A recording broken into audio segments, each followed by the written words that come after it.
We're driving into Ramallah to visit some of the tech startups based in the city.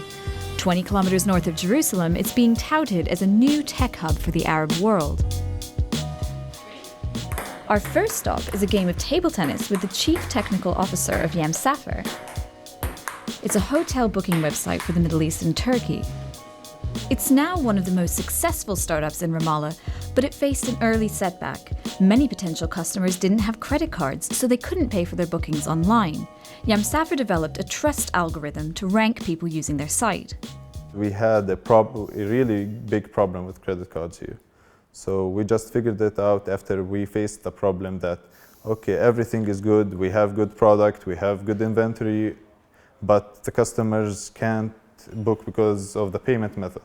So it was like it took us like about 1 year to figure out this solution. It's a small example of some of the challenges that come with working here. We said, yeah, we'll go with it. Khalid Abu Khair is co-founder of gaming company Pinchpoint. They're hoping to find success by making the next Flappy Bird. His company spends weekends brainstorming game ideas that they can turn around quickly, like Egghead Runaway. Their latest major release is Sperm Mania. You play a sperm on the way to fertilize an egg. They say these unusual ideas are partly inspired by a life living under occupation. With all the challenges and all the things, everything we do is actually we're faced with challenges. So always have to think outside the box, whether it's a service or it's a game. And I think this is what drives us, is that we're not afraid to try something else. Before developing video games, Khalid was focused on a major hurdle for Palestinian tech developers: lack of access to 3G networks. This issue was highlighted on a recent visit by President Obama. Signs were put up telling him not to bother bringing his smartphone to Ramallah. Israel controls mobile bandwidth in the occupied territories, and Palestinian mobile companies don't yet have access to 3G networks. Large payment companies like PayPal don't accept payments to and from accounts in the occupied territories. But Google recently changed the tagline on its search engine from Palestinian territories to Palestine. This was after a UN vote that gave Palestine non-member state status. When Google actually recognized Palestine and we got the domain, it was a huge buzz because everyone uses Google. If Google recognizes Palestine since it's in the UN state, then that's it. You see Palestine on the Google and you see it on the maps also. But Google Maps weren't much help on our way to Yatta, 80 kilometers south of Ramallah, especially without a 3G signal. يا زلمة وين اروح حكيت؟ وين اروح؟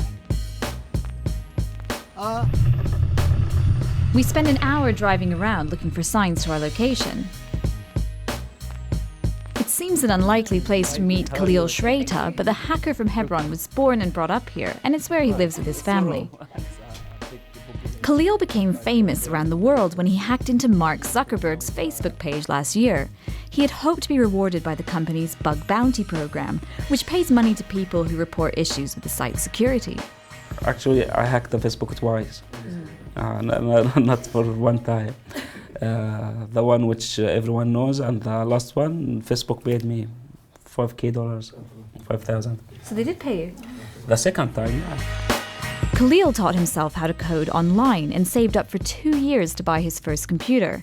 After the Facebook hack, he received many lucrative job offers, including from Israel, but he chose to stay in the West Bank. I could make a lot of money if I want to travel outside Palestine. But to work inside Palestine, first it's something loyal. And I like my work. It's a perfect place here for me than traveling outside. There's a lot of talent here in the West Bank, but the limitations faced mean much of the development remains small scale. There's a lot of companies here who work with the softwares, small companies and big companies. But if you want to make a big product to face the global markets, you can't find out, or it's hard to find it because you need money to start that. And here, the Palestinian market doesn't have that much money to start a company and start facing the global markets. Back in Ramallah, we meet Husni Abu Samra at the Movenpick Hotel, often a meeting place for tech startups and entrepreneurs. So it gives you the BMI is 20.31. His company, Mobestein, creates health-related apps for iOS for the Arabic-speaking market, which he says is underserved. This one tracks your pregnancy, everything from pictures of your bump to allergies and medical information. It even lets you log how you're feeling. The app is designed to link up with your doctor through the cloud so they know your symptoms before you arrive for an appointment. It's received backing from various funders to be developed in Arabic and English, but finding people to work on the technical side has been a challenge. It's not easy to get technical people. When we started the development for smartphones, they were almost very few people, technical people who can develop apps. So we have to hire and train them for a few months then to be able to produce or develop apps. However, Husni's work has already inspired his teenage son to learn how to program apps for iOS. Like Khalil and Yatta, Dia taught himself how to program online using Google. We came for tea at his home in Ramallah, and he showed us some of the apps he's been working on. This is my first app. Let's see. This is the first one, yeah. So this is all herbal remedies. Yes. And do you sell these apps, or are they free? No, so Sell them. I told him the money you will get from selling your apps, I'll give them to you. Making money through technology is a focus for young developers, especially in Ramallah. Another company, FadFid, which means venting in Arabic, They can find a list of therapists here and book a session. is a platform which discreetly connects people across the Arab world with therapists for confidential online counseling.